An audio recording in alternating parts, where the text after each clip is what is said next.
महाराष्ट्रातील बऱ्यापैकी जिल्ह्यांमध्ये आज विजांसह पावसाचा अंदाज आहे. नमस्कार, मी किरण वाघमोडे. तुम्ही पाहतात हवामान अंदाज आणि बातम्या फेसबुक पेज, यूट्यूब चॅनल. आज 7 मे सकाळचे 9:30 वाजलेत. सध्या सिस्टीम पाहिल्या एक चक्राकार वारे इकडे केरळ किनारपट्टीच्या आसपास आणि त्या लागून असलेल्या लक्षद्वीपच्या भागांपर्यंत पाहायला मिळते. आणि यातूनच एक कमजाचा पट्टा केरळ, कर्नाटक पासून तिकडे मध्य महाराष्ट्राच्या दक्षिण भागापासून मराठवाडा, विदर्भ होत इकडे मध्य प्रदेशपर्यंत विस्तारलेला आहे.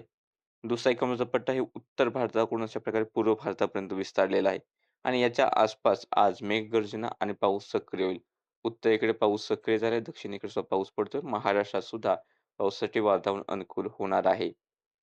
सध्या सॅटेलाइट इमेज पाहिली तर सकाळ-सकाळी यवतमाळच्या दक्षिण भागात आणि त्या लागून असलेल्या आदिलाबादच्या आसपासचा जो काही भाग आहे, या ठिकाणी पावसाचे ढग होते. त्यानंतर रत्नागिरी, साताऱ्याच्या हे काही भागांमध्ये ढगाळ वातावरण जास्त प्रमाणात आहे. त्यानंतर इकडे परभणीचा भाग आहे, हिंगोली आहे आणि वाशिमकडे सुद्धा ढगाळ वातावरण पाहायला मिळते.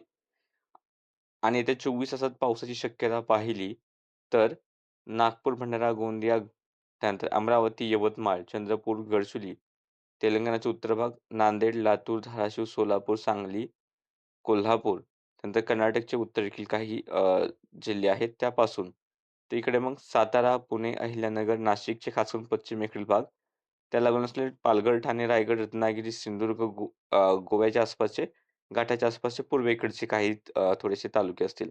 या भागांमध्ये मेघगर्जनेसह पाऊस होण्याची शक्यता राहील. हा पाऊस सार्वत्रिक जरी नसला तरी काही ठिकाणी हा पाऊस पाहायला मिळण्याची शक्यता आहे.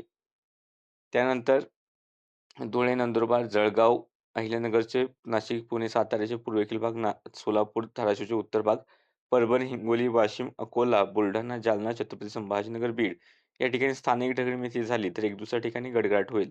सार्वत्रिक पावसाचा अंदाज या भागांमध्ये नाही. एखाद्या ठिकाणी गडगडाट आणि पाऊस होण्याची शक्यता राहील. किनारपट्टीला सध्या तरी विशेष पाऊस होईल. कोकणात असं दिसत नाहीये. तापमानवाढ हळू होणार आहेच. बाकी सध्याच्या अपडेटमध्ये इतकंच. असेच व्हिडिओ पाहण्यासाठी फेसबुक पेजला फॉलो करा, YouTube चॅनलला सबस्क्राईब करा.